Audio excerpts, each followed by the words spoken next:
Hello, all. It is Ant-Man 1793 here. We have now the second week of the junior recaps. I will be going over the quick battles of each of the battles. We will look at the standings and the heat of the week and the match of the week. And without further ado, let me introduce Jutun. Hello, hello. He will be here, and we have some great battles to watch. So, without further ado, we are going to be starting with Taviops versus Ionite, the Undead Legion, and the OKC Thunderous. Did I say that right? You absolutely did. Facts. All right. Him with the Deoxys. I mean, let's see what he's doing with it now. Red card. Oh, damn. Dude, that sucked. I'm pretty sure he was going to Thunder Wave. Oh, yep. That would have been very huge. Karma. Everyone's going to have to, like, extra prep for this Deoxys because he literally So annoying. brought Cosmic Power last week. That is hideous. Didn't he already I don't know. reveal Dark Pulse? Oh Why my didn't he? gosh. Why didn't he just use Dark Pulse again with Thunderous? Well, I guess we have him to do it.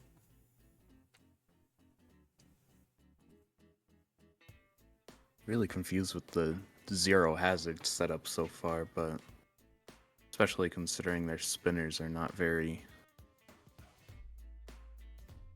noteworthy. Curse? I don't actually hate it that Oh much. my god. I don't hate Curse that much, but it definitely seems like He is not switching out. yeah, that was probably needed a switch out moment right there. And now it's perfect time for hazards, as you're saying, because now his defogger is gone.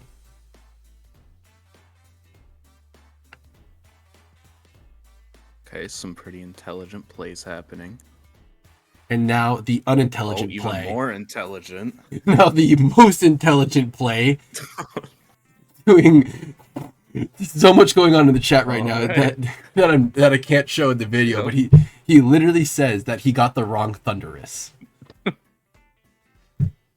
Wow, these past 5 turns have been very educational.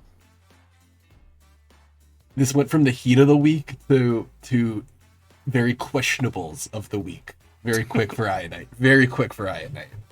Ice of the week. Yes, ice of the week.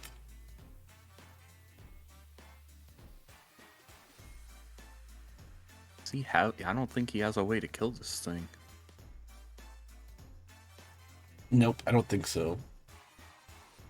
Unless this can hit hard enough, but I don't think it can. And why would you do the resistant move? Switches to death. Oh.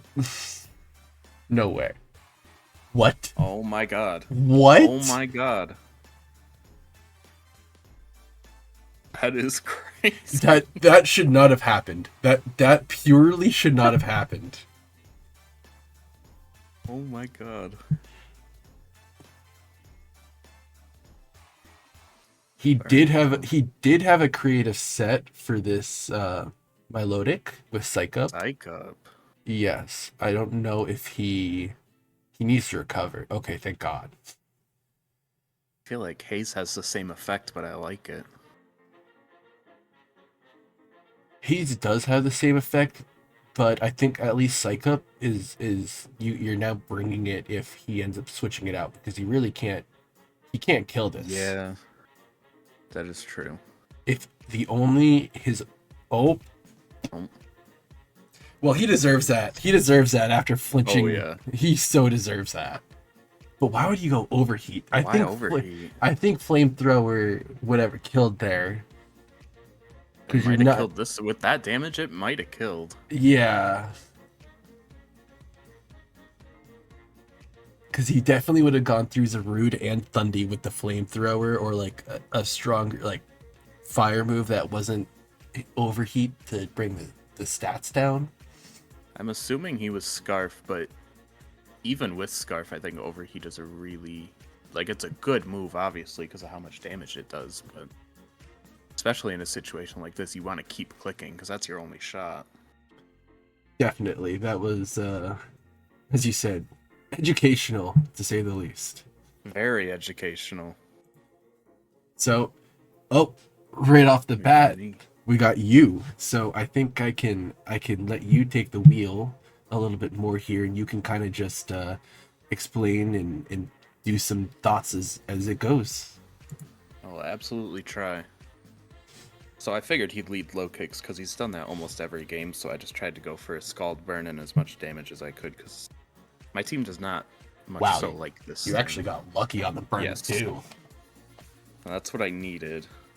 And I figured he'd switch out here, and I didn't really care into what, so I just flipped turn, and I was trying to get as much damage as I could off, but he has Protect. I ultimately did not have enough for this thing, so I had no idea what to do, but he made some really good plays. He predicted my switches, but this Clodsire was meant to not lose to Shaman, so... Yeah, that eight.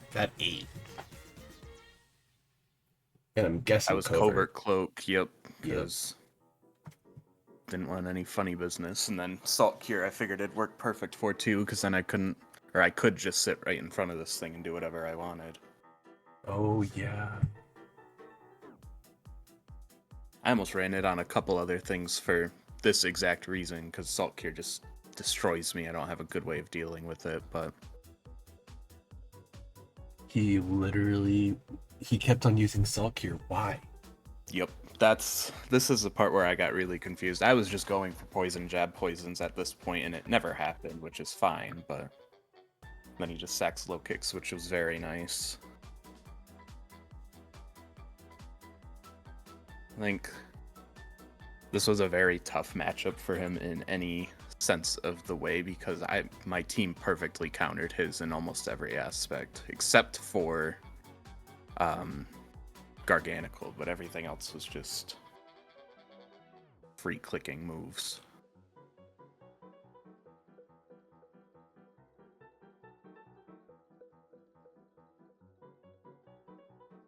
Garg was definitely eating moves though. He was definitely bulky. Yes, that was a problem. There was only one way to get rid of this thing for me, and it was Raging Bolt, but I just couldn't find a good enough time to bring it in.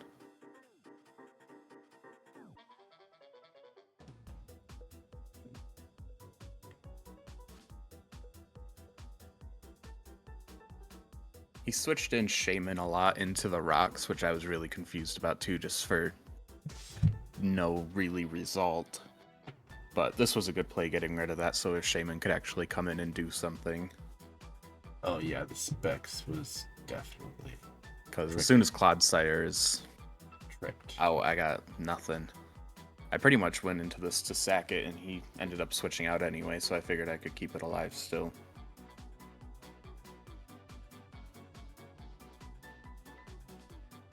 Because now Salt Cure actually does what it's supposed to do. Yep. And this is where I was really worried, because he, at any point, could switch into, like, Volcarona or Shaman, and I would be able to do nothing about it. But he just really wanted to sit here and be annoying, which I was fine with. I had 2 Regenerator Mons and a lot of recovery options, so... Well, you know me. We love our Regenerator Mons. Yup.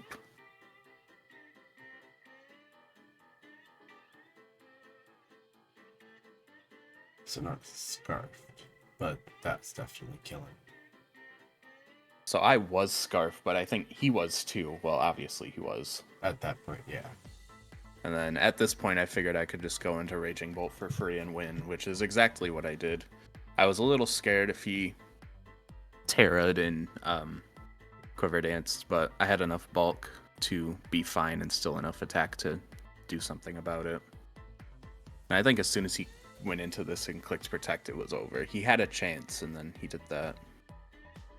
And then these last 2 turns are just an attempt at something.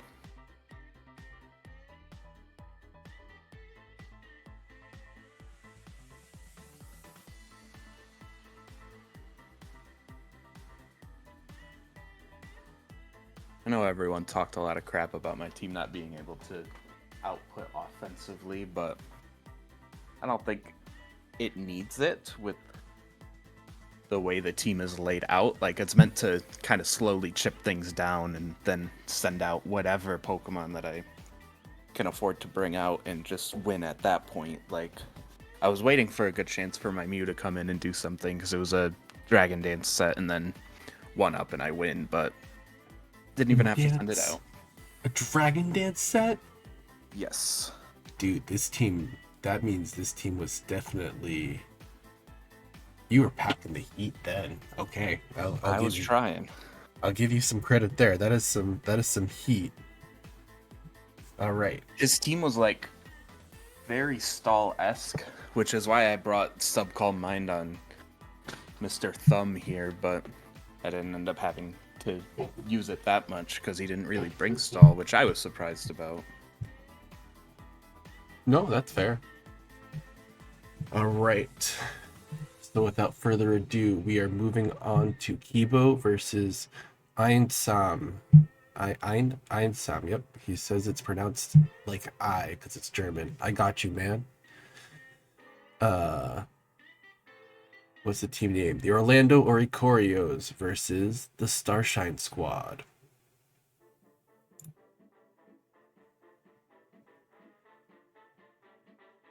All right. You should have probably assumed a fat knockoff because Electivire is pesky, but oh, that was definitely a choice band lock too because that knockoff slapped. That did a lot. Hazard's up quick. I like that.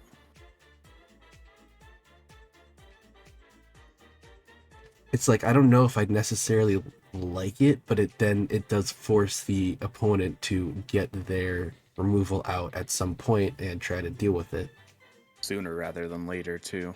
Yep.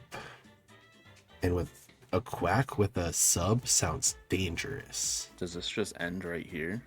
I think it does. So if this is Bandit, it's not gonna... Oh, it outsped. Beat up, attack up. I think this is over. Yeah, I already think this is over. Because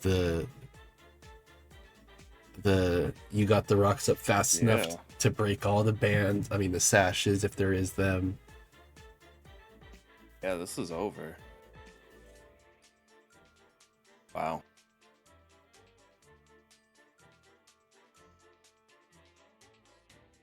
Dang. We're literally just seeing a Thing is no joke. beat down city with Quack. That is no joke. Oh, and this is when we made the whole joke because he brought Iron Fraud, and he didn't even use it because this other water type blasted off. That is crazy. 13 turns. Jesus, you juniors are popping off. One. Back it up. Back it up. Pack it up. Bring it back, I guess. Jeez. All right. That's in consideration of heat of the week. I don't know if this is match of the week because it was just too straightforward. I'm still hurting for yours being match of the week so far, but it's still only 3. It's still only 3. A lot more. We got Gwinderace in the Boston Blood Moons versus Galir in the Galiers. No, it's not exactly what his name is, but it's just Galiers everywhere. Galiers. Yep, that's what it is. Perfect. A Cloyster to start it off, and a very strong turn 1. Very strong Hurricane.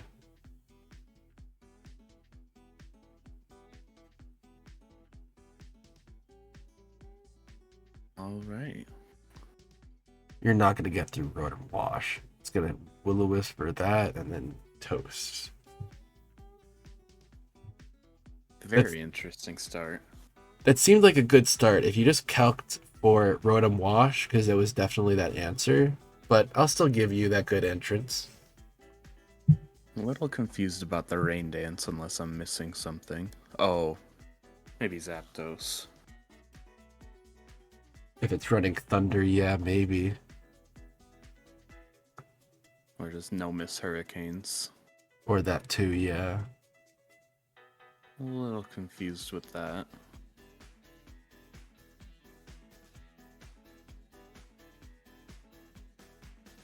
I feel like a +1 back should always be clicking a move. That did a lot. Yeah. Yeah, it feels like a waste of that Quark drive of the booster energy. A complete waste. I mean, he doesn't really need it because this Gwenderace's team is so slow, but... You're right there. It's like he didn't really need the booster energy. I guess if he needed... Oh, I guess in that one instance that he needed to outspeed Cloyster, but he was fine at the end with Rotom. Yeah.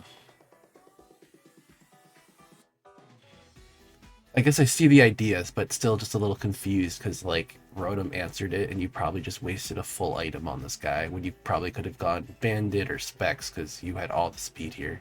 Yeah. Like, you know the Trick Room's coming eventually, but... Room service. This is Terra, yes. Yeah, that's what he should have done when he was +1. Yeah, definitely.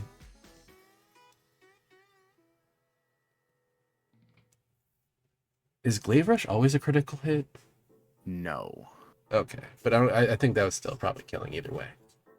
Probably, yeah. A Calm Mind. I forget that like this Ursulana is special. Yeah, it's pretty terrifying. With Moonlight. Oh, he is set. I don't see a way out of this unless... Is that Terra Steel? Yeah. Oh, Vacuum Wave. Unless Earthquake does enough. Yeah, that's what it's gonna come down to. Oh, Vacuum Wave just kills anyway. That's GG, because that's now... What are you going to do with Parting Shot at this point? I feel like that wasn't the play either. For that reason. It's hitting ghost types. It has that ability, doesn't it? Yeah. Yes. Vacuum Wave, not Blood Moon. Yeah.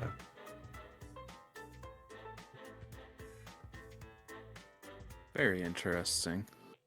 Like I saw the vision. Like it was questionable. Yeah, like I feel like Mr. Gallier here definitely could have just one or two different things, and then like the whole thing could have been turned the tabled on his side. I feel like there was no definitive answer to this Pokemon though. Like, just looking at the team in general, I mean, there's nothing. With a Like, his special attacker died turn 1, then he had Rotom, who was defensive, and... I'll say that Ghost would have been a pesky Terra, but he was pretty, like with Steel, like close combat should have, but obviously he was pretty bulky. But yeah, no, I definitely know what you mean. This guy's a tank. On to the next. We got Chicago Boltons versus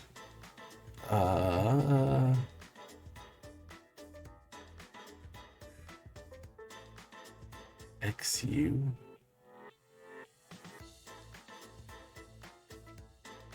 Sludgy Slugmas. There we go. Chicago Boltons versus the Sludgy Slugmas. Both of these teams are absolutely filthy. Yeah. We got the Shedtail with some... Yeah, I don't even know how to explain. But I do like this hyper offense from Sludgy Slugmas. What? That wasn't a sash. Like that just like landed on 1 HP. No, that was a sash. Oh, okay.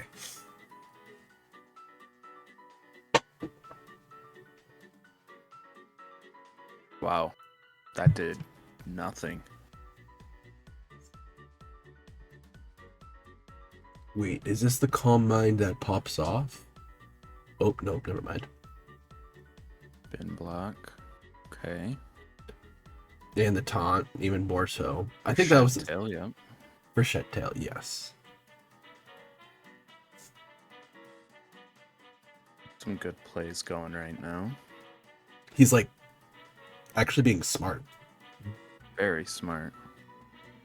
I guess I just don't want to use that word so plainly like that, but like he's actually playing like a good person. I think you always switch out in that situation. I'm not sure why he risked not outspeeding there. Especially, I guess this team is pretty fast anyway. Oh, what is he gonna This do? is dangerous. Yeah, what is he gonna do about that?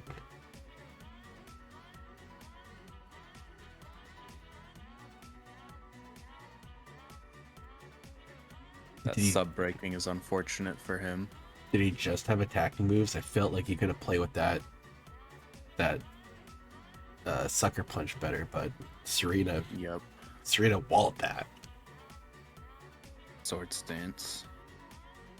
And then if he or not, no priority needed. I would have gone into Palafin there and then switched in. I mean, I don't think it would have mattered. I think this game is just about over anyway. Yeah.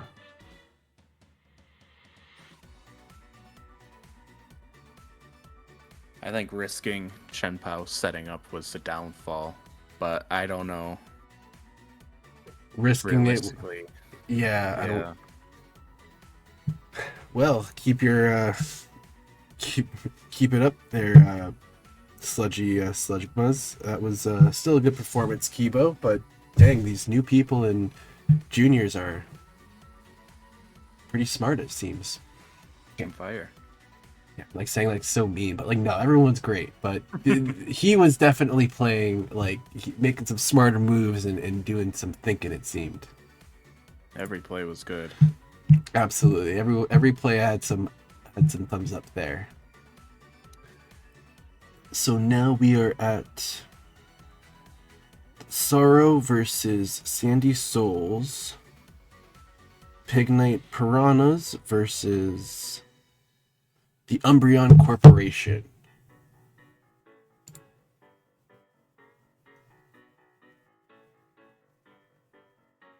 Honestly, I was calcing Tyranitar earlier, and Tyranitar, he's a tank. He's a tank. Mm-hmm. I don't necessarily love Giratina on a sand team, but his bulk, I feel like, can kind of make up for it. Yeah, with no recovery other than Roost, I think it's a little weird, especially because it can't hold an item. It's I did not know that's how that worked. Yeah, he blocks defog because it reduces his stat so that it doesn't I think that's how that works. Wow. Goldie is the ultimate blocker. I'm sorry.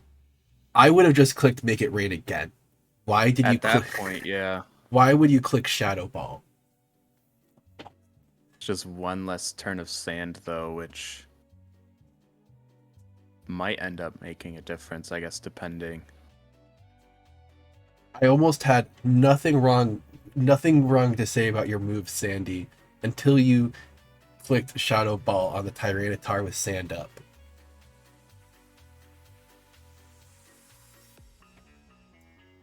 Bold of you to assume it was going to kill.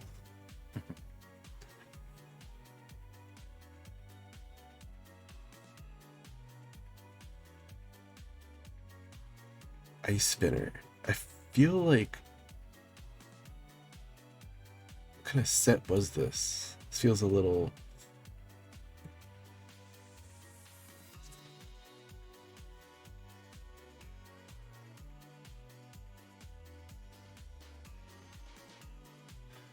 Okay, I forgot that it does multiple hits. That was Aqua Jet. Yeah, I thought that was Aqua Jet too for a second. I'm like, wow, that would be really awkward. I do not see a way that he gets rid of that Slowking. Mm. This Ogerpon will take care of it if he uses it right.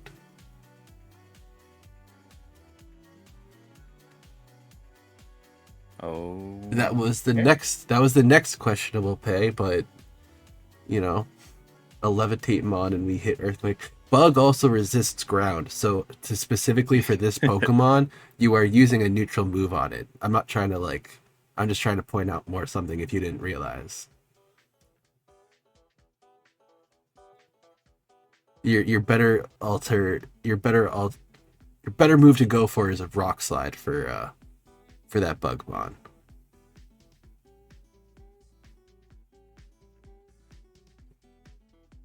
I don't think he's gonna finish it. And that miss was so sad.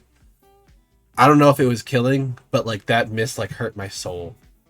Yeah, that is unfortunate. I'm not gonna calculate right now because I don't have the time, but I feel bad that did not even kill. I'm curious now. It needed to do 67. Yeah, it needed to do 69. It needed to do 69.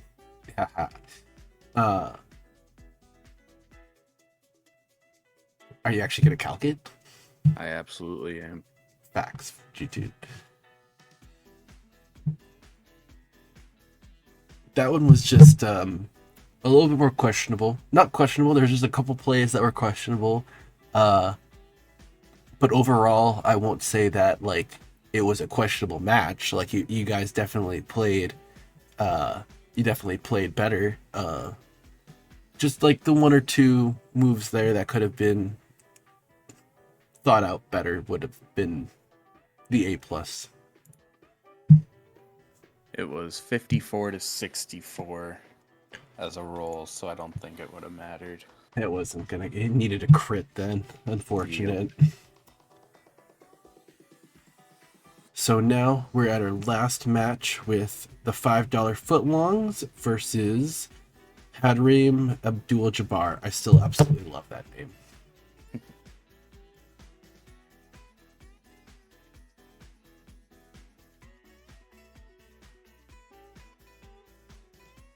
That just smacked. That is a lot of damage. For a mixed attacker, that was a lot of damage.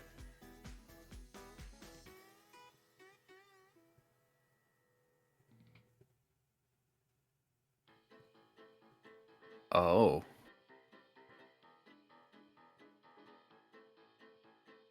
I liked that. Yeah. Whoa.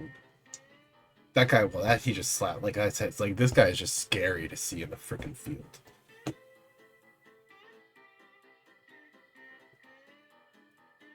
But I'm really enjoying these plays and these reads.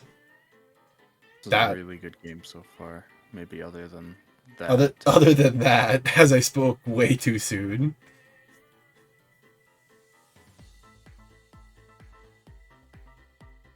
No, that's fine. That's fine because even if he kept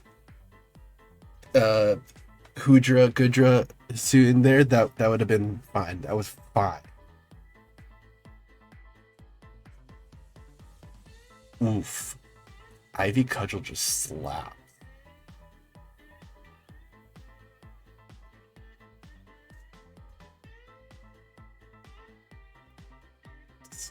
Red card. That's an interesting item to bring out. Oh, he keeps the Spadef boost each time he comes in? Mm-hmm. Oh, that crit sucked. Yeah, that crit was probably necessary because you didn't have stab. That is unfortunate. But still, he doesn't. Now he doesn't.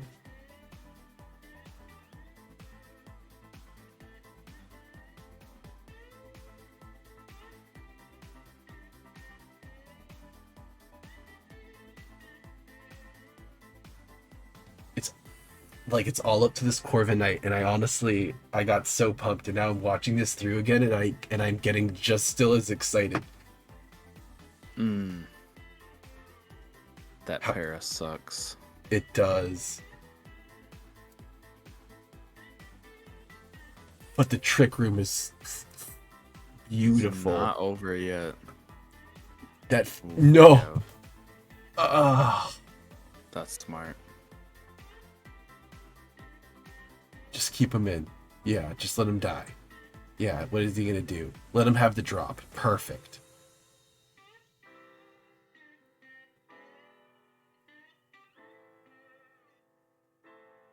Like this is oh, it literally ends in like one turn because he does this and it's like he should have roosted.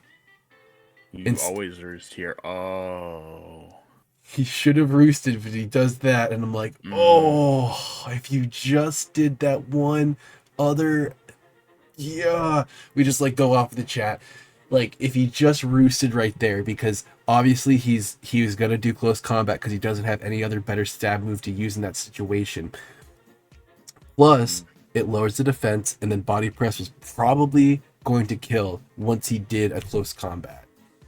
Or no, once it was 0.5 because he already did a close combat once.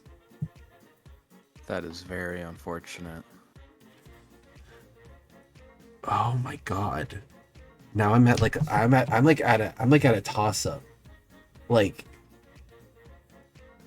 there was Okay.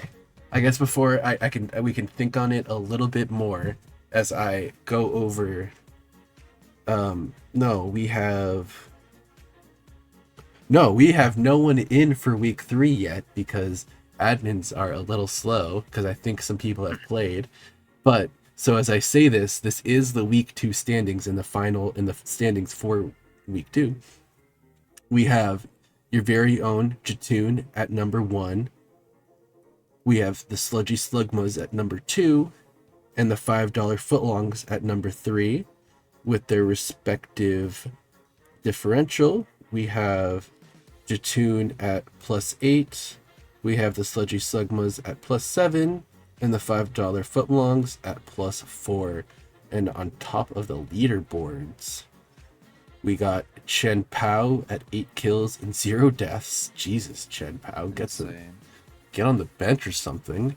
And Quack took its debut on number 2 with 7 kills and 1 death. And Sneasler now with 5 kills and 0 deaths. So he has the 3rd spot.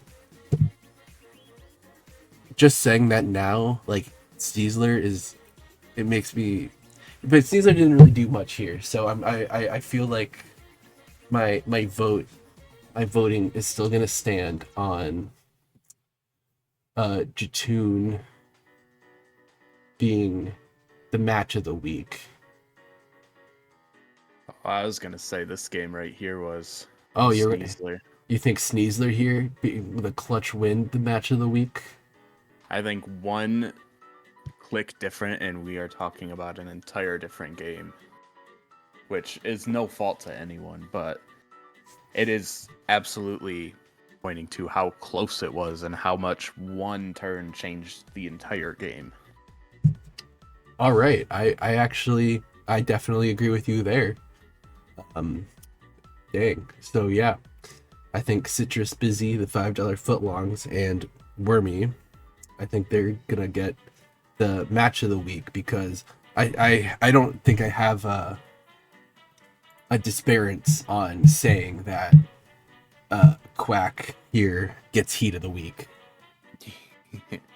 I'd say it's either that or if we're talking straight heat, it's got to be that Mimikyu with Trick Room to reverse the Trick Room. I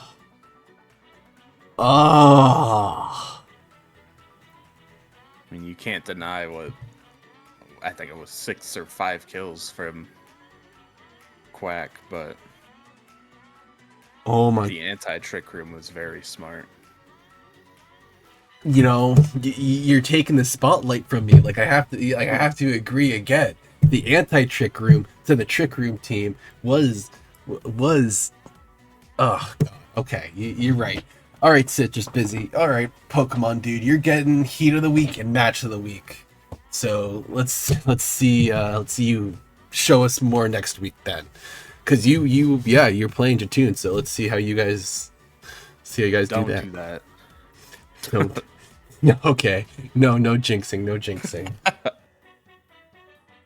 No heat. No heat, no heat.